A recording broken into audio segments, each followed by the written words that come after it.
Kalju Tamme ja ma olen füüsikadoktorant siis. Aga jällegi veel kord rõhutan unustada ära, kes ma olen, sest viimasel ajal on väga palju targad mehed tulnud ja rääkinud toredat juttu ja siis tuleb välja, et nende jutud on risti vastupidi sellega, mis 5 aastat tagasi rääkis. Et seetõttu unustage ära, kes ma olen. Et ma siis ka natuke räägin seda sama, mida mõnes mõttes ka Margus rääkis, et esimene asi on jälle see, et mis asi on energia, mis asi on siis nagu võimsus. Siis tuleb välja sellest, et nagu te siin enne kuulsite, keegi ütles, et 1 megavatine tuulik genereeris 19 000 megavatt-tundi aastas. Ja siin ma siis näitan ära, et mis asi on siis tegelikult, kui te vaatate, mis asi on megavatt-tund, et megavatt-tund on tunnine võimsus läbi kordatud ajaga. Energia on võimsus korda aeg.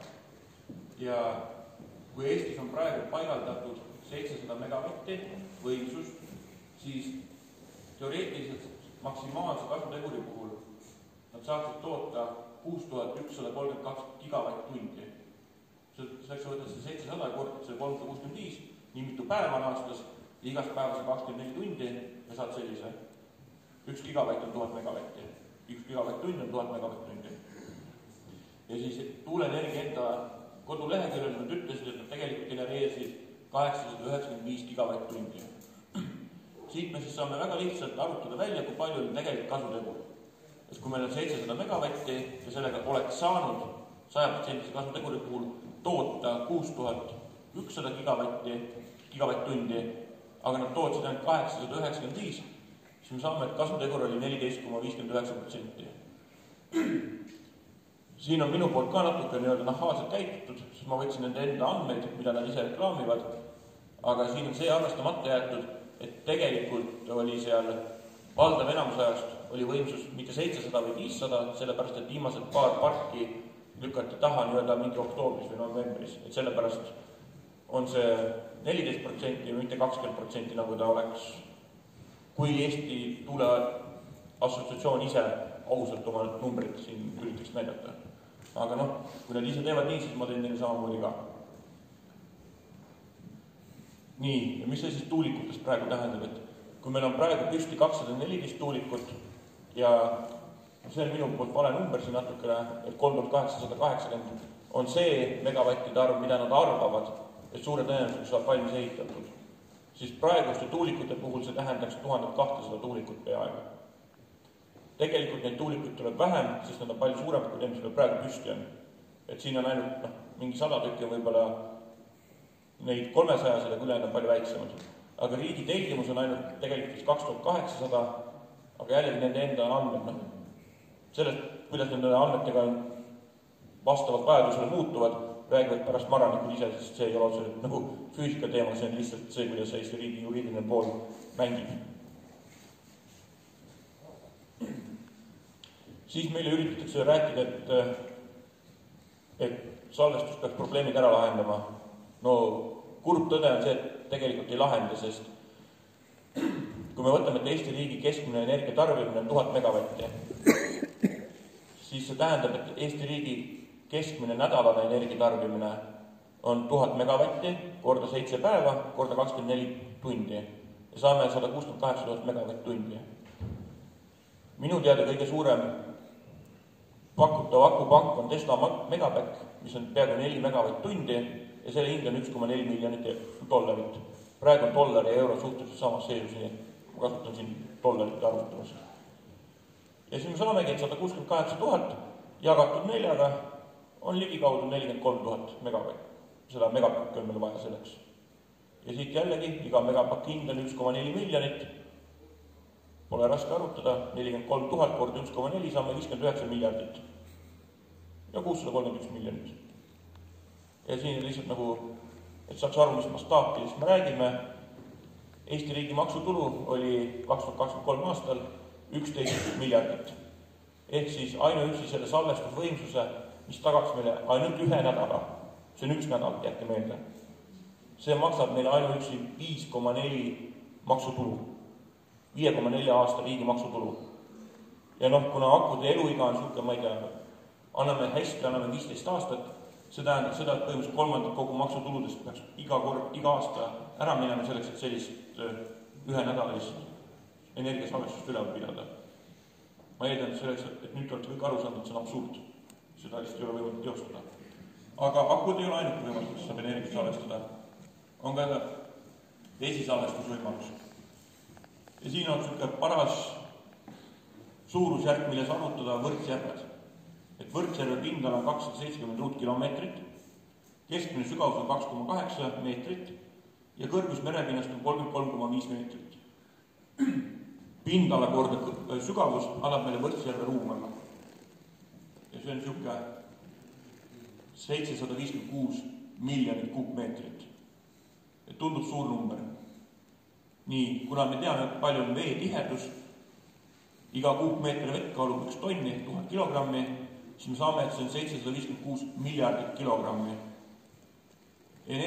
Potentsiaalne energia arvutust MGH-ga, mass, mille me just arutasime, korda gravitatsiooni konstant, kõik, kes on koolis käinud, teavad, et see on 9,81 ja H on see 33,5. Ja siis saamegi, et ühe Võrtsjärve potentsiaalne energia on 248 miljonit megatšauli. Aga võrdleme siis seda Eesti energiatarbimisega. Megavatt-tund korrutades läbi sekunditega, siis me saame megatšaulid. Ühes tunnis on 3600 sekundit. Ja saamegi sellise lihtsa arvutus, et 168 000 korda 3600 ja me saame 604 miljonit megatšauli. Ja siit, nagu te näete, 604 miljonit jagatud 248 miljonit. Me saame ühe nädala salvestuseks, oleks meil vaja 2,5 Võrtsjärve. Aga, esiteks selline kaart näeks välja umbes selline. Aga see on veel väga positiivne ja ka füüsikaseaduse rikkuv arvestus, sellepärast, et ükski energiaülekanne ei ole 100% efektiivne. Tegelikult, läheb vähemalt mingi 20% raisku, ehk siis te peate selle 2,43 jagama läbi 0,8-ga. Saate 3. Võrtsjärve. Aga ka veel see pole veel kõik, sest Võrtsjärvest teil ei õnnestuks kukutada vett otse siia kirjaki, sest see vahe on 35 meetrit. Tegelikult teil õnnestuks heal juhul kukutada sellest võib-olla pool. Ja see siis tähendab seda, et meil ei ole vaja mitte 3 Võrtsjärve, meil on vaja 6 Võrtsjärve. Ja nüüd mõelge ise, et milline see kaart välja näeks, kui siin oleks 6 Võrtsjärve. Et see number, mida Margus ennem ütles, et võtta Hiiumaa sinna 4 meetri kõrgune müür ümber ehitada ja see 35 meetri kõrgusele tõsta, jah, see vastab tõele, et saaksite siis tervet nädal aega energiat salvestada Eestis, Eesti vajadusele. Et jällegi annab soovida minu arvust. Nii, siin vahepeal räägiti sellist toredat asja, et reklaamitakse, et üks tuugen toodab meile nii palju energiat ja nii mitu majapidamist katab ära. Jällegi tuuleenergeetika enda kodulehe pealt selline tore number, et 1624 megavatti ja kataks ära 1 423 000 majapidamist. Mitu inimest Eestis on? Aga meil on 1,40 midagi majapidamist. Kelle majapidamisi me katame, mitte Eesti oma. Lihtsalt selline natuke huumorit. Ja mida tegelikult plaanitakse teha? Tegelikult maismaa peale plaanitakse teha 7400 megavatti vähemalt. 7400 megavatti. Juba ainuüksi maismaa peale tahetakse 5-kordselt Eesti vajadus üle teha. Eesti vajadus maksimaalselt on 1500, me tahame teha 7500. See on absurdne. Sellest 7500 pärast maranikud räägivad täpsemalt. Unustasin nii siia panna. Okay. Aga merre tahetakse teha hoopis 15 000 megavatti. Kokku 22 pluss 1000 megavatti. Ehk siis, kui keegi tuleb teile rääkima juttu, et tuulega tahetakse katta Eesti vajadus, see on absurdne. See on 15-kordne üleplaneerimine. Enamus neist mereparkides tõenäoliselt ei ühendati isegi mitte Eesti võrkus, sest Eesti võrk ei oleks lihtsalt võimeline seda energiat vastu võtma. Meil ei oleks seda energiat kuskile panna, see asi näiteks pilbastaks. Aga lähme edasi. Kes ei usu mind, et merre plaanitakse 15 000 megavatti, siin on ainult mõned esimesed, mis ma kiiresti leidsin. 2400 megavatti, 1200 megavatti, 1400 megavatti, need 3 kokku on juba 5000 megavatti. Noh, Liivi 1 6000 megavatti, 7400 megavatti, 8500 megavatti ja need ei ole kõik, mis ma välja tõin. Et see 15 000 megavatti merre, mis on plaanitud, see on päris number, see ei ole minu välja mõeldud. Ja Eesti siiani rekord, mis on tarbitud, on minu teada 1599 vist. Täpselt 1600 kätte ei saanud. Aga jah, me räägime ikkagi siin 15-kordsest üledimensioneerimisest. Pluss, jätke meelde, et ainuüksi Saare 2 park võtab endale 250 ruutkilomeetrit. Kes mäletab, mis asi oli 270 ruutkilomeetrit? Just nimelt Võrtsjärv.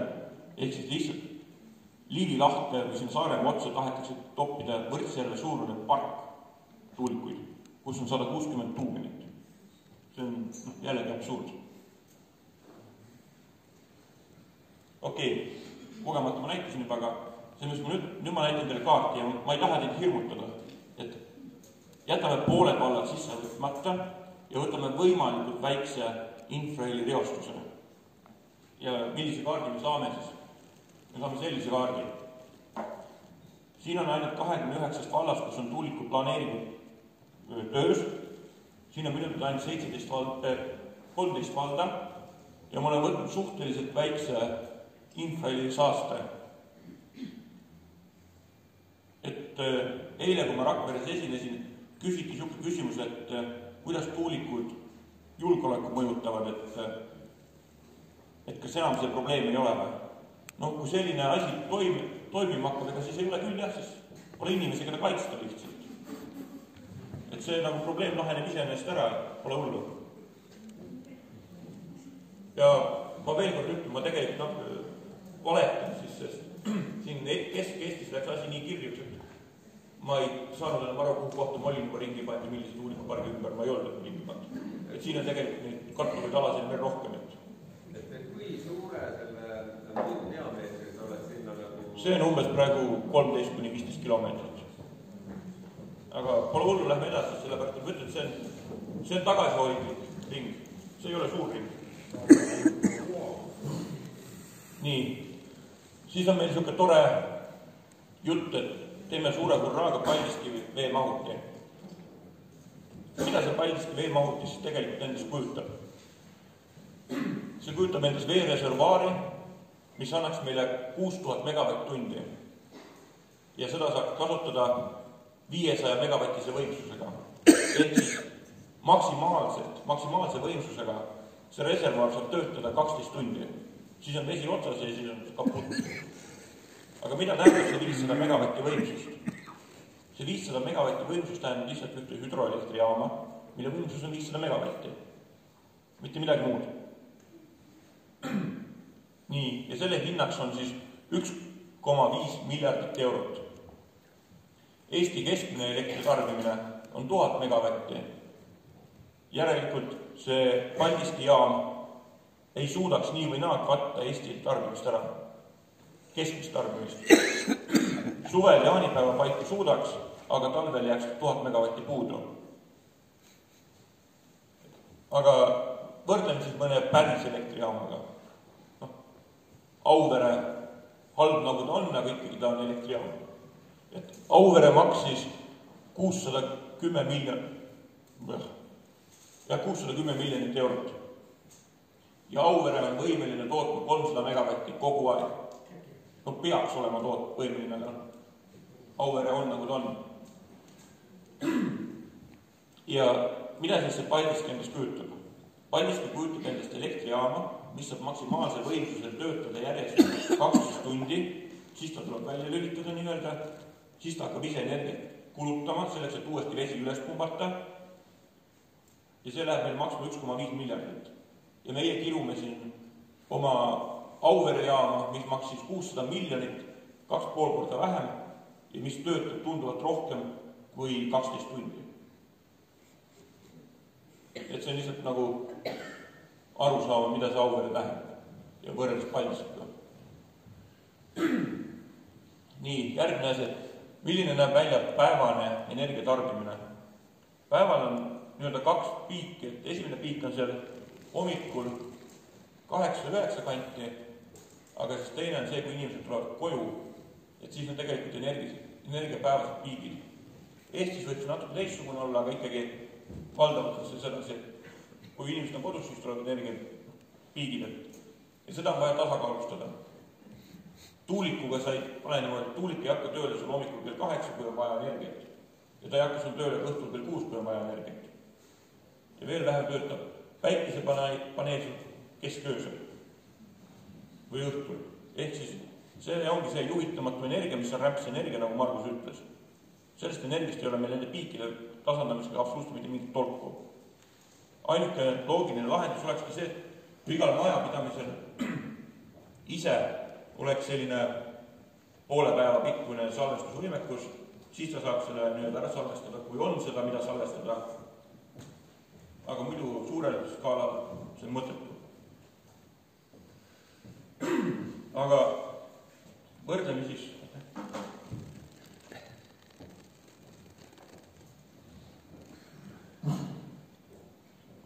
tüüpilist katelt tuulikuga. Üldiselt katla kasutegur või nagu valmisoleku aeg on 85%. Ja jällegi siin võtame Auvere nagu näiteks, et maksis 610 miljonit ja võimsus on 300 megavatti. Ja mida on vaja siis teha tuulikuteks selleks, et seda nii-öelda Auveret kompenseerida? Tuuliku võimsus on 7 megavatti ja toodab energiat umbes 20% ajast. Kui Margus ütles, et tema ei leidnud paremat numbrit, kus see võttis, mina võtsin Eesti selle tuulikute enda arendaja jutt ja siin on kirjas 1–1,5 miljonit eurot megavati kohta. Et jällegi pole minu välja mõeldud numbrid. Ja mitu tuulikut on siis vaja selleks, et ühte katelt kompenseerida? Nii, üks katel 300 megavatti, valmisoleku võimsus või valmisoleku kasutegur nii-öelda 85%, saame 255 megavatti. Üks tuulik 7 megavatti, toodab umbes 20% ajast, saame 1,4. Ja siis saamegi 255 jagatud 1,4, saame 182 teletorni vaja selleks, et kompenseerida Auveret. Tundub mõistlik. Aga see pole veel kõik.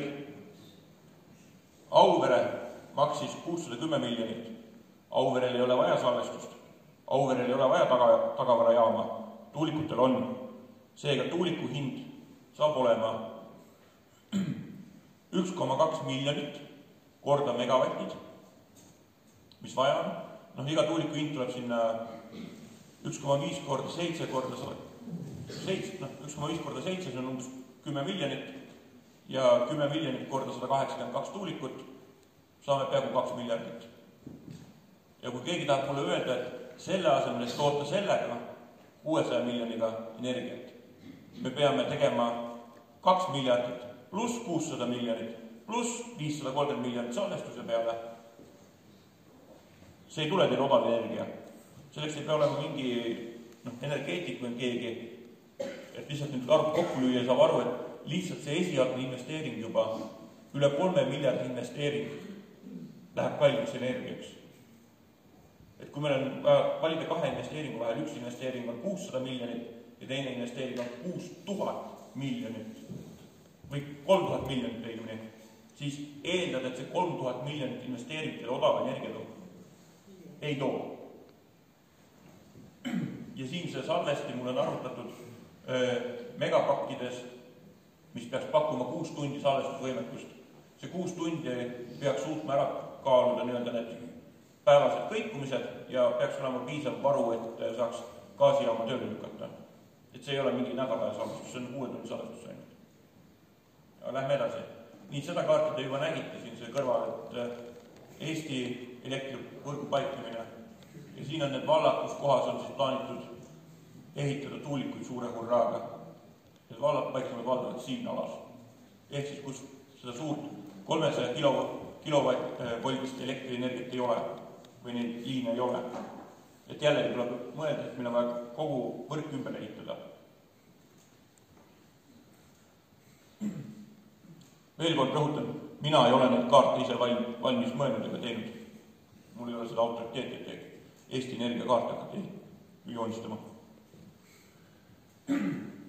Siin on veel üks humoorikas näide, et sellest ka maranikud räägivad pärast täpsemalt, aga et leidki, et on must toonekurk, kes lendab üle tuulepargi ala ja siin on näha, et ta lendab seal konkreetselt rist-rästi üles alla ja siin ta toitub ja elutseb ja kuidagi moodi sellel toonekurrel kasvasid nii pikad jalad, et ta ise tegelikult lendab siin ümbert, aga jalgade tuleb GPS ja ta läheb otse läbi. See oli Keskkonnaministeeriumi arvamus, nagu ma aru sain. Võib-olla jällegi bioloogidel oleks tõsiselt huvitav uurida sihukest toonekurga. Siin on jälle kuidagi moodi tuulikute pooldajate poolt läbi viidud uuringud ütlevad, et kinnisvara hind kukkuma ei hakka, maaklerite poolt läbi viidud andmete kogumine ütleb, et hakkab. Jällegi, miks niimoodi, ma ei tea, huvitav anomaalia, aga ma eeldan, et sellest räägivad ka maranikud pärast täpsemalt. Aga nüüd tuleme siis põhiteema juurde, et see oli sissejuhatus. Et mis asi on infraheli? Infraheli on akustiline lainetus. Akustiline lainetus on pikki laine, mis levib meediumis. Antud hetkel meediumiks on meie puhul üldiselt õhk. Ja see näeb välja sedasi, et tekivad kõrge tihedusega alad, mis on siis selle tumedaga näidatud ja madala tihedusega alad. Ja see, kui tihti need alad vahetuvad, see määrab ära sageduse. Ja levimiskiirus õhus on heli levimiskiirus. Nii, infraheli on akustilise spektri kõige madalam osa, see osa siin, 0–20 Hz. Siis edasi 20–20 000 Hz on nii-öelda inimese kuulmissagedus. Jätke meeldib, need numbrid ei ole nüüd kivisse raiutud, sest erinevad inimestel on need läved natukene erinevad, kes kuulevad. Öeldakse, et beebid kuulevad vist kõrgematele sagedustele ja ma ei tea, osad inimesed kuulevad madalatele sagedustele, aga need on sellised enam-vähem piirid, et tuleb aru saada. Et jah, infraheli, mis meid antud huvitab, on see esimene osa siin.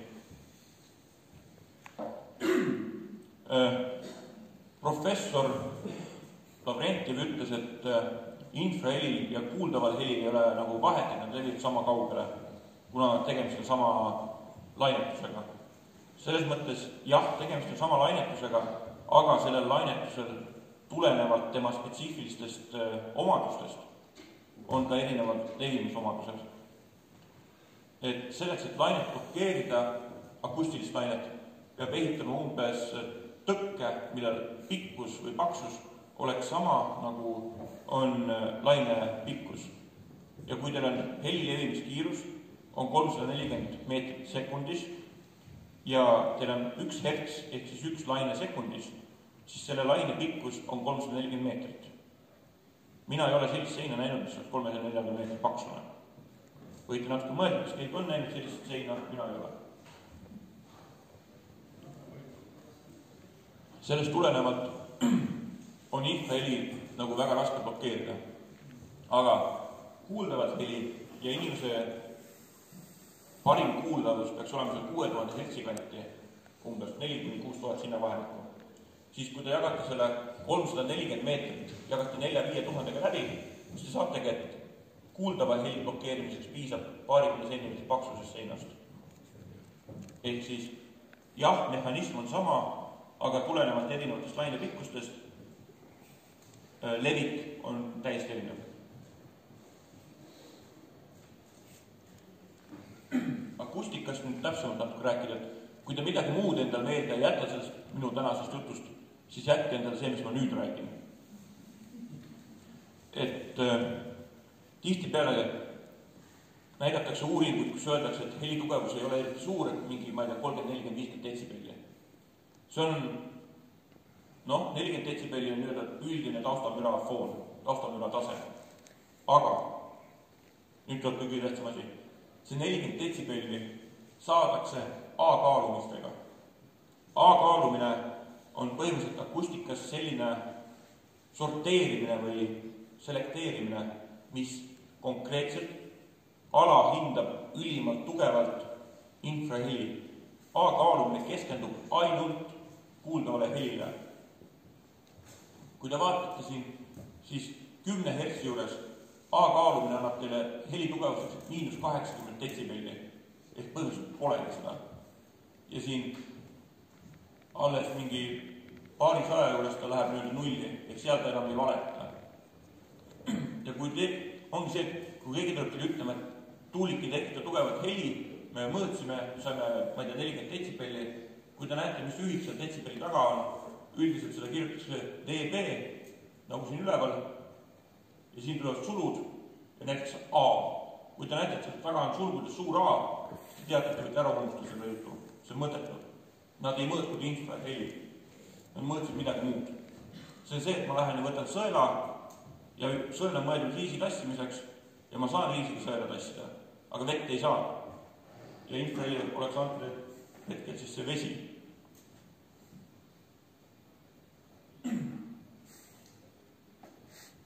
Et teine asi, mida siis tihtipeale tahetakse näidata, on G-kaalumine. G-kaalumine on see sinine joon. Nagu, kui te võrdlete ise seda sinist joont ja nende teiste joontega, siin selle rohelisega, mis on C-kaalumine, punane, mis on A-kaalumine, või siin teiste kaalumistega, siis näete, et see sinine on mingi väga imelik moodustus, mis ka tugevalt alahindab tegelikult infraheli tugevust, eriti seal madalamatel sagedustel 1, 2, 3, 4 juures. Veel üks tähtis asi. Detsibelskaala ei ole lineaarne skaala. See tähendab seda, et 10 ja 20 detsibelli, nende tugevus ei ole kahekordne. Nende tugevus on 10-kordne erinevus. 20 ja 30 detsibelli erinevus ei ole jällegi 10 korda, ei ole 2 korda erinev või 1,5 korda erinev, vaid on jälle 10 korda erinev. Ehk siis, kui te võrdlete 10 detsibelli 30 detsibelliga, siis selle erinevus ei ole 3 korda. See on 100 korda erinev. Et see on väga tähtis asi. 80 detsibelli ja 70 detsibelli ei ole sarnased asjad. Nii, siin nüüd natukene sellest, et küsitud, kui kaugele see heli levib.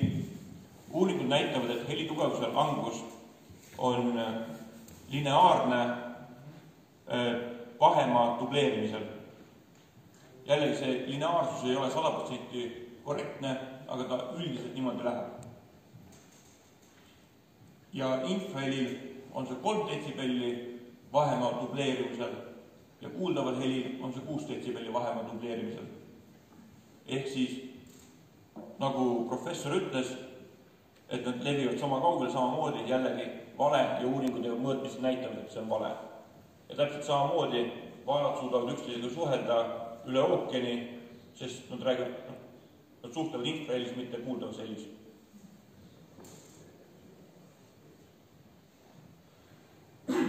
Siin on veel üks graafik, mis näitab seda, et te ei saa kasutada A-kaalumist energia hindamiseks, mis selles akustilises lainis levib.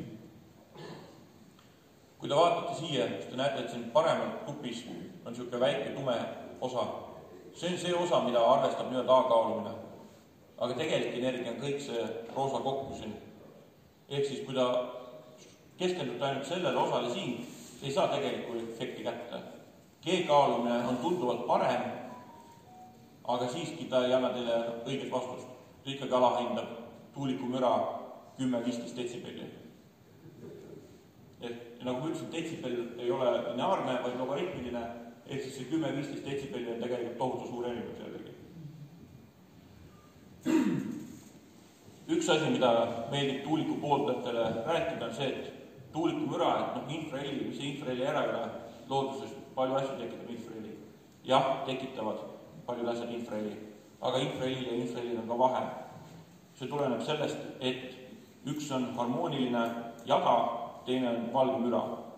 Harmoonilisel helil on selline omadus, et kõik energia paikneb sellistes lainepikkustes, mis on täisarv kordajad erinevad. Et kui näiteks esimene on 200 hertsi, teine 400 hertsi, 600 hertsi, 800 hertsi ja nii edasi. Ja sellise laine kogu kuju moodustub selline, et tekivad kohad, kus on väga tugevad liitumised ja selle tõttu see amplituud, mis tekib, see amplituud on see, mis määrab ära, kui tugevalt see heli teid lööb, kui tugev see efekt on teile. On see just see amplituud, see ongi see detsibellid. Et sellise heli detsibellid on tunduvalt tugevamad ja suuremad kui tavalise valgumüra. siin on näha, et tekivad sellised tugevad liitumised ja lahutamised. Et nüüd on müra, mis on siin all, versus harmooniline laine, mis on siin üleval, ja on näha, et siin ei joonistu välja selliseid väga selgeid, väga tugevaid liitumisi, aga harmoonilises jadas need tulevad välja. Ja sellepärast on tuuliku infraheli on palju hullem kui igasugune valge müra.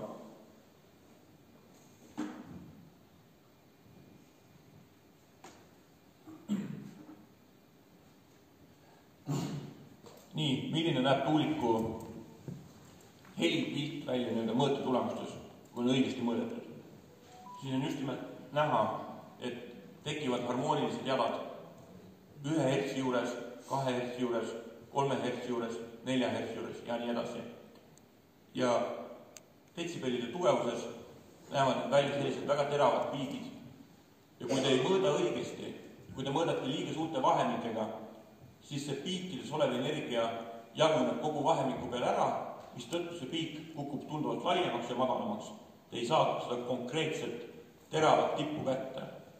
Aga see terav tipp on just see, mis teile haiget teeb. Te võite sellele mõelda samamoodi, et kui ma panen teile, ma ei tea, noa vastu kätt ja natuke pressin, te saate haiget. Kui ma panen teile kivi sinna käe alla ja vastu kätt pressite, ei juhtu mitte midagi. Et kui ma pressin sama kõvasti, siis see nuga teeb haiget, sest seal on see energia kontsentreeritud. Kivi peal see energia kontsentratsioon ei ole nii suur. Ja täpselt samamoodi, et see tuleb nagu ajaühikus, te saate selle energia väga kiiresti, väga väiksest vahemikus kätte. See on see, miks te saate sellest infrahelist palju rohkem haiget kui tavaliselt valgest mürast. Siin on valge müra sonogramm. Jällegi, kui te võrdlete, siin ei ole selliseid selgeid jooni terves pikkuses ja siin ei ole selliseid tippe. Siin on. Et on selge erinevus näha. Kui näete jälle mingit uurijat, kes tuleb ja ütleb, et tuulepargi heli ei ole võimalik eristada muust mürast, ei vasta tõele. Väga lihtsalt on eristatav. Ja siin on siis teised müra näited nii-öelda. Tavaline tuulepuhang, mõlemad. Siin ei ole neid jooni. Merelaine, jällegi ei ole neid jooni. Ja see on lihtsalt mingi teine müra, mida ma praegu ei tea, aga jällegi neid jooni ei ole. Siin on küll näha, et siin on mingid siuksed regulaarsused selles müras, et teatud aja tagant sellised nii-öelda piigid tekivad, ehk siis teatud aja tagant on kõvem heli, aga selliseid spetsiifilisi hertside helisid ei ole.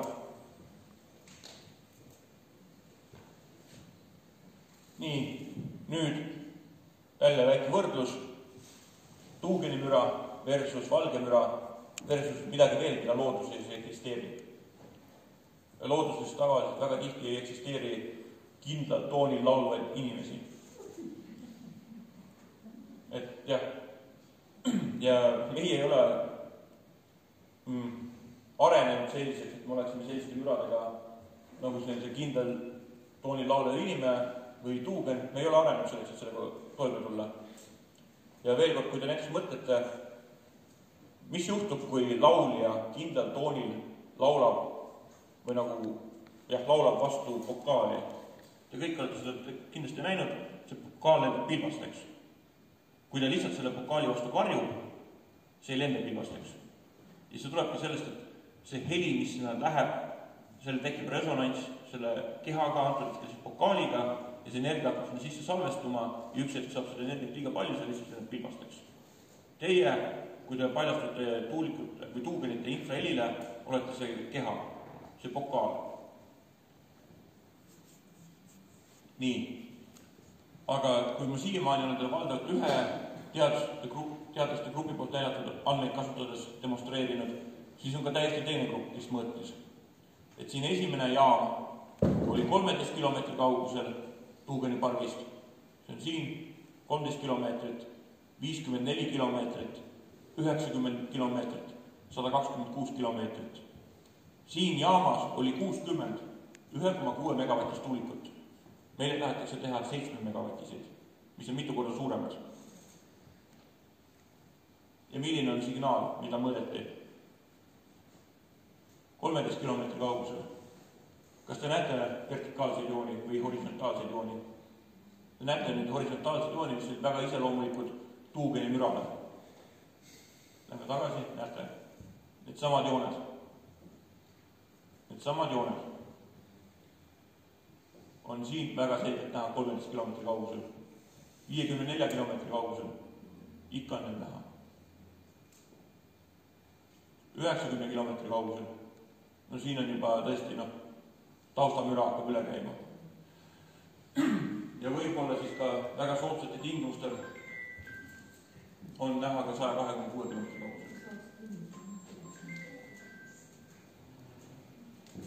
Nii, ja mis asi on siis vibroakustiline haigus? Vibroakustiline haigus on selline konditsioon, mis tekib inimestel, kes on pikalt paljastatud väga tugevale akustilisele reostusele. Ja mina küll ei ole ekspert antud hetkel, aga mul on piisavalt pädevust, et aru saada, kui tehakse hea katse ja halb katse. Minu hinnangul selline katse, kus võetakse 18 inimeselt proovid, ühte proovi kasutatakse kontrollina ja teist kasutatakse katsena. Ja siis see katse paljastatakse 100 detsibellisele infrahelile, seejärel 110 detsibellisele infrahelile ja seejärel 120 detsibellisele infrahelile. Ja ma näen, et selle tulemusena see koeproov, mis paljastati infrahelile, selle käitumine muutub. Siis on minu jaoks ilmselgelt see heli omab efekti inimese kehale.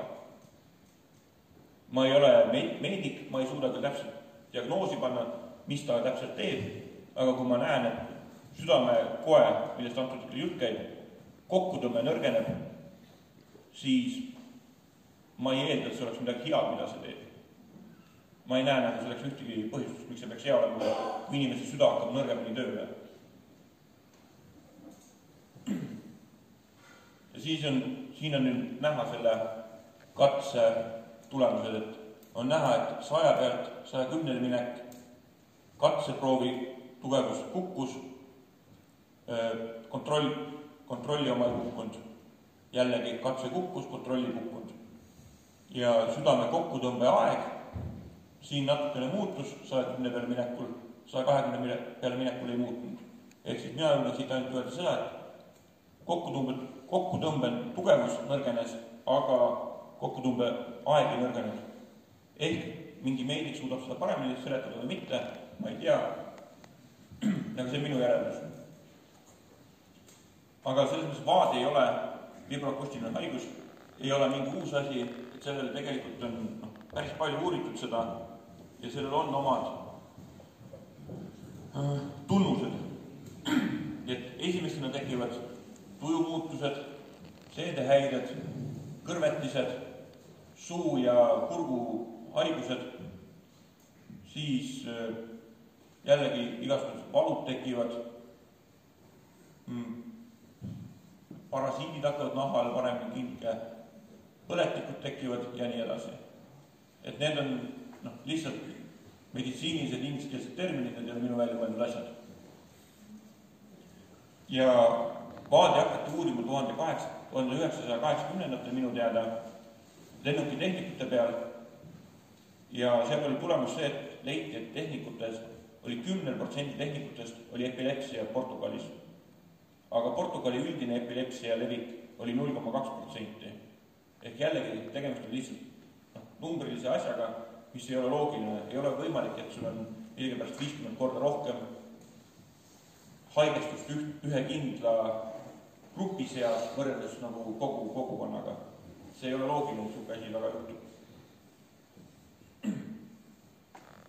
Aga nüüd siis veel nii-öelda tuuliku toetajate grupis, et neile meeldib öelda, et Soome uuring, mis oli massiivne Maijala poolt läbi viidud uuring, et seal ei saadud, et tuulikud tekitaksid piisavalt kõva infraheli, et tekitada vibroakustilist haigust. See jällegi vastu tõele. Tegelikult nad ise mõõtsid 97 detsibelli ja isegi 102 detsibelli nad ise mõõtsid välja.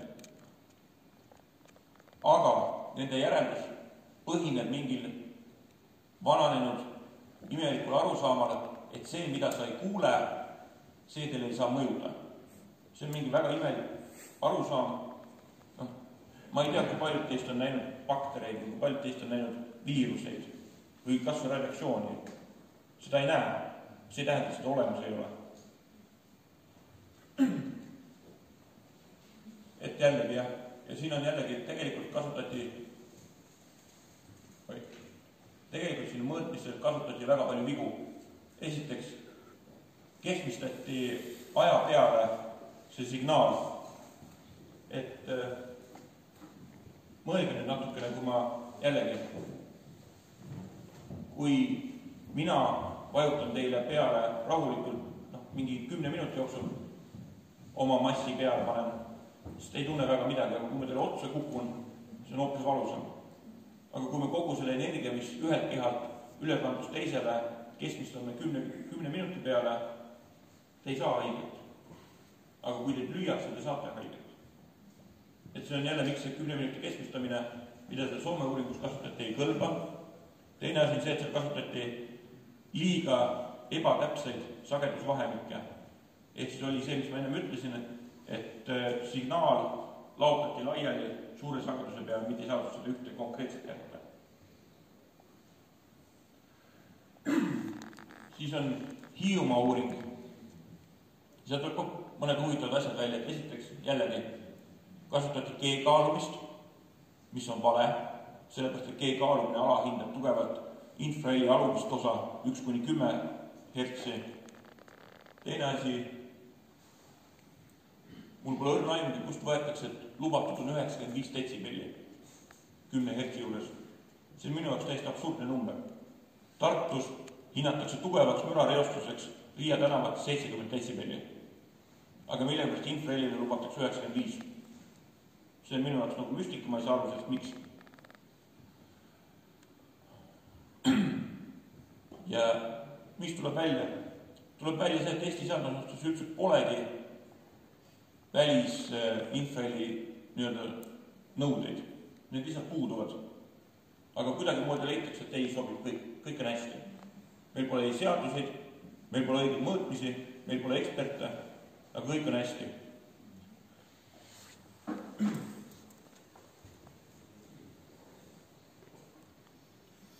Miks ma julgen öelda, et meil eksperte ei ole?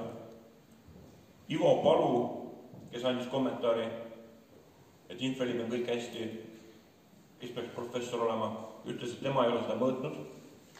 Jüri Laurentjev, kes tegi kergelt öelda apsaka, ka tema ütles, et ta ei ole sellega otseselt tegelikult mõõtnud. Et tegemist on akustikutega, kes on keskendunud just nimelt akustilisele ehk siis kuuldavale helilainetusele, mitte infraheli lainetusele. Ja seepärast nagu sellised apsakad ongi väga jõkrad tulnud. Siin natukene jälle võrdlus nendest samast Hiiumaa enda uuringust infraheli vahel ja õigesti mõõdetud ja valesti mõõdetud vahel. Et nad mõõtsid ise ära, nad said seal tulemuse mingi 115 detsibelli, aga A-kaalumisega oli ainult mingi 58 detsibelli mina. Et A-kaalumine ütleb sedasi, tegelik kaalumine, lineaarne kaalumine andis sihukese tulemuse. Nüüd on öö ja päev. Et veel kord, kui keegi tuleb teile rääkima midagi A-kaalutud tulemustest, unustage ära. See on täiesti mõttetu jutt. Siis ka teised uuringud ütlevad, et tegelikult saadakse kätte sihukesed 120 detsibelli ja nii edasi tulemused, aga meile presenteeritakse siis mingi 50-60. Ja siis ongi nagu need põhilised valed, et tuuliku infraheli ei ole võimalik eristada. On, ma arvan, et ükskõik, kellel on teistin edaspidi näitaksin neid sonogramme ja saaksite kohe aru, kus on tuuliku infraheli ja kus on tavaline infraheli. Tuulikute infraheli ei levi kaugele, jälle vale. Ma näitasin uuringut, kus on 54 kilomeetri kaugele ära mõõdetud, et levib. Tuulikute infraheli tase on madal, jällegi vale, sest kasutatud on A-kaalumist. Tuulikud kindlustavad Eesti energeetika, vale, sest nad on juhitamatud, nad ei suuda sagedusi tagada. Tuulikud on loodussäästvad. Jällegi vale. et tekitavad helireostust ja ka raadamist ja nad võtavad nagu väga suured maa-alad enda alla. Raadamine muideks ei tähenda metsa mahavõtmist, vaid raadamine tähendab metsa hävitamist. Sest kõik, mis on maa sees, kaevatakse ka üles. Ja tuulikute energia on odav. Jällegi minu hinnangul kindlasti vale, sellepärast, et investeeringud peavad olema 4-5 korda suuremad kui tavalisel soojuselektrijaamal. Et ma ei saa sellest nüüd aru, et kuidamoodi see peaks odav olema. Ja üks asi, mida ma siin ei ole välja toonud eraldi, aga tuulikute poolt tekitatav infraheli levib väga tugevalt ka maa sees. Et Põhja-Saksamaal on seismograafid, kelle tööks peaks olema tuumakatsetuste jälgimine. Et tuumapomm tekitab ka väga tugevat maavärinat ja see levib väga kaugele ja selles on võimalik kindlasti teha, et ma ei tea, et venelased tuumapomme ei katseta. Sest see maa sellist liikuvate võngetega on see võimalik kindlasti teha, aga Põhja-Saksamaal seda ei saa teha, sellepärast, et tuulikud tekitavad ise nii palju nii tugevaid võnkeid, et nad ei suudaks registreerida seda. Et ma nüüd demonstreerin teile natukene.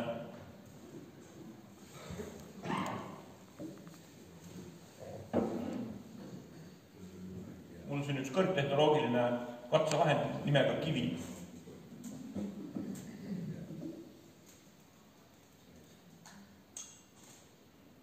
Ma ei tea, kui hästi te praegu kuulete siin seda heliarki, mida ma löön.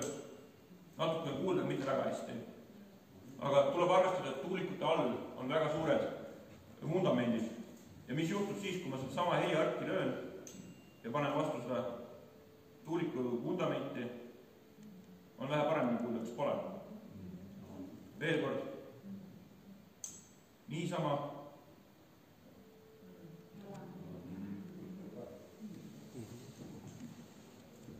Et see on see efekt, mida see tuuliku vundament tegelikult avaldab, et jah, üks asi veel, et ma ei tea, kui palju teil meelde jäi, et kui ma löön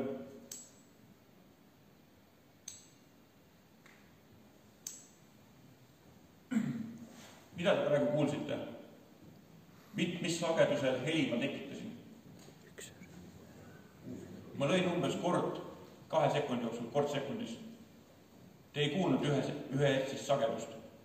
Te kuulsite umbes 440. Mis selle löök tekitas? See oli lihtsalt see impulss. Ja ongi see impulss oli see 1 hertsise sagedusega, aga see heli, mida ma tekitasin, oli 400 hertsise või midagi taolist. Te ei saa kuulda 1 hertsist sagedust. See on infraheli, ei kuule seda. Mida me sellega näidata tahtsime, oli see, et kui me tasakaalustame või võtame keskmise selle kõige siis me saamegi jälle valed tulemused. Ei saa seda õiget tulemust, mis see impulsi tugevus oli. Ja see oleks praegu minu poolt kõik.